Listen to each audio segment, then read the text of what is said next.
Selamat datang di panggungnya kelas.com.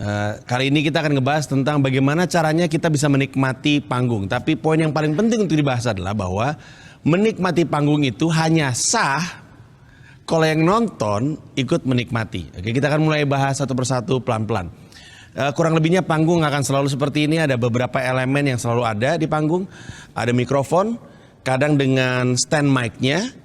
Ada level, tingginya beda-beda, ada yang levelnya 30, 60, ada yang lebih tinggi, dan selalu ada backdrop. Beberapa panggung punya entry point yang berbeda, ada yang kanan kiri, ada yang kanan kiri dan tengah. Biasanya ketika naik ke atas panggung harus selalu memastikan kepada organizernya atau yang punya acaranya, kita masuknya dari mana, keluarnya dari mana. Ingat bahwa menikmati panggung itu bukan berarti kita bisa semaunya dan semenanya. Oke? Ada banyak aturan. Menikmati panggung juga berarti memanfaatkan secara optimal ruangan yang ada di sini, dan itu berarti ketika kita mau stand up atau kita mau public speaking atau kita mau jadi moderator atau kita mau jadi MC atau apapun itu, pastikan kita bisa mengoptimalkan apa yang ada di depan panggung kita. Oke. Barusan stand mic saya taruh di belakang, buat apa? Bukan hanya mengganggu hubungan antara saya dengan yang nonton, tapi juga mengganggu ruang gerak. Kalau begini saya bisa maju ke kanan, bisa maju ke kiri, tapi mesti dipastikan menikmati panggung. Sekali lagi saya kasih tahu, bukan berarti kita bisa sebebasnya. Biasanya di atas panggung ada blockingan yang sudah ditentukan oleh teman-teman dari event organizer. Kaitannya apa? Biasanya kaitannya sama tata cahaya. Kita nggak bisa berdiri terlalu jauh di belakang karena mungkin nggak kelihatan, atau nggak bisa terlalu jauh di depan karena tata cahayanya juga nggak mendukung.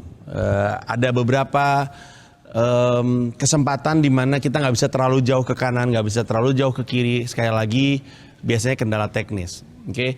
Nah, menikmati panggung itu juga berarti selalu terkoneksi dengan penonton. Saya kalau misalkan bicara di atas panggung selalu berusaha untuk menatap penonton yang ada di berbagai macam sisi. Tidak hanya berhenti di satu titik doang, tapi pindah ke titik lain. Juga harus diperhatikan, kalau mau menikmati panggung, jangan menikmati sendiri. Harus selalu kontak dengan penonton, dan itu berarti kita harus memastikan penonton ada di mana aja. Kadang-kadang kita cuma ngeliat ke depan, padahal sebenarnya di sebelah sini ada, di sebelah situ ada. Orang-orang ini kadang-kadang tidak merasa diajak ngobrol karena kita nggak pernah nengok. Jadi blocking itu selalu penting. Pentingnya utamanya adalah untuk memastikan secara teknis kita aman, secara tata cahaya kita aman, tapi juga memastikan bahwa kita berkomunikasi dengan baik kepada semua orang yang ada di kanan kiri kita. Oke, saya punya prinsip yang sangat sederhana bahwa kita akan selalu mencoba untuk menjadi seorang pembicara publik dengan mempertimbangkan faktor penonton sebagai salah satu pertimbangan utama. Nah, dalam hal menikmati panggung, buat apa kita menikmati panggung kalau ternyata menikmatinya sendirian? Menjadi seorang pembicara publik atau seorang public speaker mengharuskan kita untuk terkoneksi dengan penonton, dan untuk itu ada beberapa hal yang mesti dilakuin. Salah satunya seperti yang tadi saya bilang, lihat ke arah penonton. Sebisa mungkin ada gesture. Saya senang banget melakukan gesture seperti ini untuk menumbuhkan atau menyebabkan efek personal seakan-akan dia yang sedang diajak ngomong. Dan kalau misalnya memungkinkan secara teknis, saya pengen gerak ke kanan dan mencoba untuk bertemu dengan yang ada di sini ataupun yang ada di belakang atau di atas, kemudian geser lagi ke sebelah sini dan seterusnya. Apapun yang Anda lakukan, pastikan kita tenang di atas panggung, kita santai, ruangnya juga terbuka dengan lebar, kita nggak naruh penghalang apapun, dan dengan kita bisa menikmati panggung, kita bisa membuat penonton nikmat juga, dan kita bisa menjalankan acara apapun yang akan kita jalankan dengan optimal.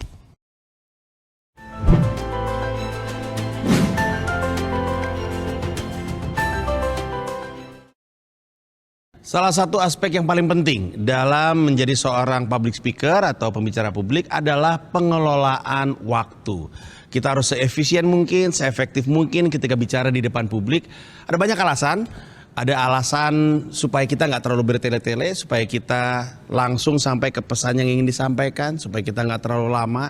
Tapi secara umum, kalau kita menjadi seorang MC, presenter, stand up comedian, durasi bicara harus dijaga karena ada orang lain yang mengisi acara selain kita. Nah, saya dalam acara stand up comedy sering banget jadi korban ketidakdisiplinan komika yang manggung sebelum saya. Kita anggaplah ada 10 komedian yang manggung sebelum saya, masing-masing dikasih durasi 15 menit. Terus kalau diukur-ukur harusnya saya manggungnya jam 10 malam. Tapi karena semuanya pada mulur keluar dari durasi yang ditetapkan, saya naik ke atas panggung jam setengah 12 malam. Di saat penonton udah mulai capek, ngantuk, boro-boro bisa ketawa, terjaga pun susah. Nah makanya kalau misalkan kita jadi seorang pembicara publik di depan penonton banyak, ada orang yang membantu kita dari sisi pengaturan dan pengelolaan waktu.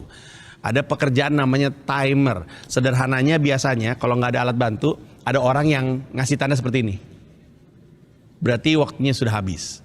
Kalau tanya begini biasanya adalah lanjut terus. Kadang-kadang diulur terus, ngomong terus karena ada yang belum siap. Kadang-kadang pengaturan waktunya dibantu dengan tangan, 10 menit, 5 menit. Dan ada beberapa alat bantu lain yang sering sekali terjadi dan digunakan ketika kita lagi menjadi seorang pembicara publik. Di samping saya ada beberapa contoh, saya akan ambil satu persatu. Ini adalah alat bantu yang juga cukup umum. Kalau misalnya kita bicara durasinya 15 menit atau 30 menit, biasanya informasi pertama adalah ketika waktunya tersisa tinggal 5 menit lagi. Kalau misalnya ternyata kita durasi bicaranya cuma 10 menit atau mungkin bahkan cuma 5 menit, biasanya informasinya 2 menit lagi. Memang sangat tergantung. Saya sendiri lebih senang dapat informasi sisa 5 menit. Berapapun itu durasi bicara saya. Rata-rata sih setengah jam ataupun sejam. Kalau saya dikasih tahu bahwa durasi bicara tinggal 5 menit lagi, maka saya bersiap-siap untuk nutup. Sebisa mungkin ketika orangnya muncul dengan tulisan waktu habis, saya tutup pembicaraan saya. Kita harus disiplin jadi seorang pembicara publik. Jangan keasikan, jangan gara-gara penonton lagi seneng terus kita indahkan kemauan penonton dengan terus-menerus berada di atas panggung, karena kita merugikan orang lain. Panggung ini bukan cuma milik kita. Nah ini adalah salah satu contohnya. Ada juga yang menggunakan timer digital. Biasanya nggak sebesar ini sih, biasanya lebih besar lagi. Posisinya bisa banyak. Ada yang ditaruh di bawah, di dekat monitor yang ada di depan, ditaruh untuk ngasih tahu berapa batas waktu yang kita punya. Ada juga ditaruh di belakang sekali. Jadi misalkan di depan panggung ini adalah penonton, di paling belakang di atas kepala mereka biasanya. Itu ada jam seperti ini yang ngasih tahu berapa banyak durasi kita yang tersisa. Beberapa acara yang canggih biasanya ada bahkan layar gitu, kayak ada layar TV di lantai, dan dia bukan cuma ngasih tahu kita apa saja yang harus kita sampaikan, tapi juga durasi kita yang tersisa.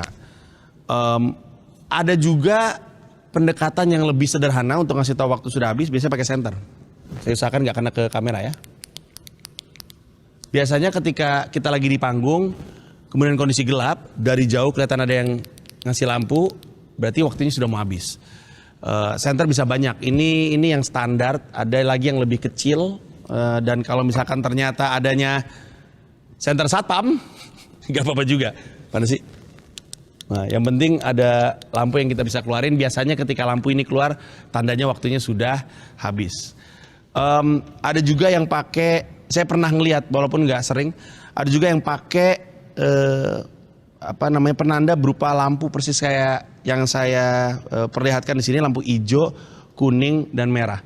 Biasanya ketika durasi kita masih aman, lampunya hijau. Ketika pindah ke kuning, nah tergantung beda-beda acara, beda-beda kesepakatan. Ada yang ngasih lampu kuning ketika durasi tinggal 5 menit, ada yang ngasih lampu ketika durasi tinggal 1 menit. Tapi kalau misalnya waktu sudah habis, biasanya lampunya merah. Dan ada beberapa tempat yang lampu merahnya ketika udah mulai ngedip, berarti udah habis banget, udah mulai keluar dari durasi. Tapi secara prinsip, itu adalah yang perlu diingat ketika bicara di atas panggung. Mengelola waktu adalah krusial, karena kita di sini bukan hanya untuk diri kita sendiri, untuk penonton dan juga untuk orang yang mempekerjakan kita.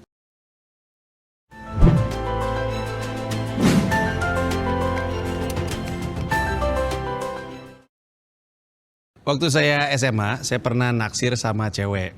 Terus kalau di sekolah saya biasanya jadwal ngapus papan tulis itu beda-beda, tiap hari ganti, dan biasanya nomor absennya ditaruh di papan tulis. Misalkan 17 cewek yang saya taksir absennya, itu berarti jumlahnya nomor 17.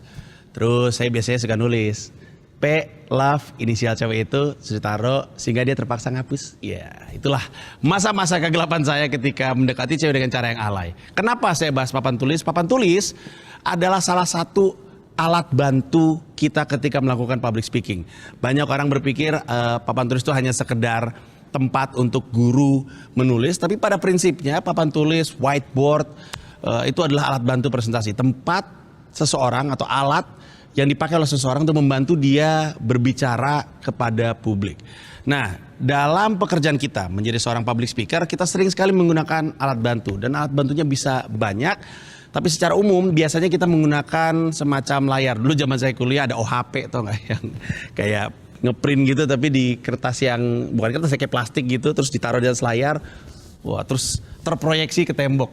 Zaman sekarang kayaknya udah nggak kayak gitu. Biasanya pakai layar terus ditembakkan dengan proyektor. Nah, ada beberapa hal yang mesti kita ingat ketika kita mau berbicara dengan alat bantu presentasi.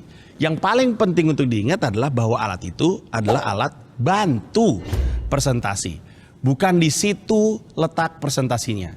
Presentasinya ada di sini. Dia hanya membantu memudahkan, membantu membuat menyenangkan, membantu membuat mengerti beberapa konsep atau informasi yang ingin kita sampaikan. Ada buku yang ditulis oleh Guy Kawasaki. Guy Kawasaki ini adalah seorang venture capitalist, jurnalis juga dulunya. Dia bilang kalau kita mau presentasi ada prinsip namanya 10, 20, 30. Sekali lagi, prinsip dalam presentasi adalah 10, 20, 30. Pastikan slide-nya tidak lebih dari 10 slide. Oke, karena kadang-kadang orang suka kebanyakan ngasih informasi sehingga tidak elegan, terlalu banyak informasi orang juga pusing, harus dibatasin. Sebenarnya nggak benar-benar saklek harus 10, tapi 10 itu cara kita untuk bilang sama orang jangan kebanyakan. 10 slide, fontsnya minimal 20 poin. Jangan terlalu kecil. Kalau terlalu kecil orang nggak akan baca juga. Saya sampai hari ini masih sering ketemu dengan orang yang presentasi, ini satu layar isi tulisan semua, siapa yang mau baca? Dan kalau misalkan semuanya ada di situ, kenapa ada kita? Dan yang lebih parah lagi, presentasi ditaruh di situ, pelaku presentasinya ngomongnya ngadepnya ke situ. Penonton dilupain nih, dia nggak ingat bahwa dia harus ngebangun koneksi. Jadi matanya ke arah situ aja, dan itu sesuatu yang salah. 30-nya adalah sebisa mungkin apapun presentasi yang kita sampaikan tidak lebih dari 30 menit. Untuk saya yang melakukan pertunjukan stand up dengan durasi 2 jam, 2 jam setengah itu udah gagal ya. Tapi pembelaan saya adalah saya kan ceritanya menghibur. Film juga ada yang 2 jam, 2 jam setengah. Bahkan film Avengers Endgame 3 jam. Oke. Yang mesti disadari sekali lagi, saya ingatkan bahwa itu adalah alat bantu presentasi. Jangan jadikan itu sebagai tempat utuh untuk memberikan presentasi Anda. Supaya ingat bahwa kita nggak harus lama-lama, bahwa kita harus efisien, bahwa kita harus jelas informasinya. Pakai prinsip yang diberikan oleh Guy Kawasaki yaitu 10, 20, 30. 10 slide, 20 poin fonts, dan lakukan dalam 30 menit. Moga-moga ini membantu kita untuk sadar bahwa apapun yang kita ingin sampaikan, kita lakukan dengan efektif dan efisien. Karena itu membuat kita sadar bahwa kita lagi memikirkan penonton kita. Kepanjangan kasihan, tulisannya kekecilan kasihan, semua yang kita lakukan harus dengan menggunakan sudut pandang penonton.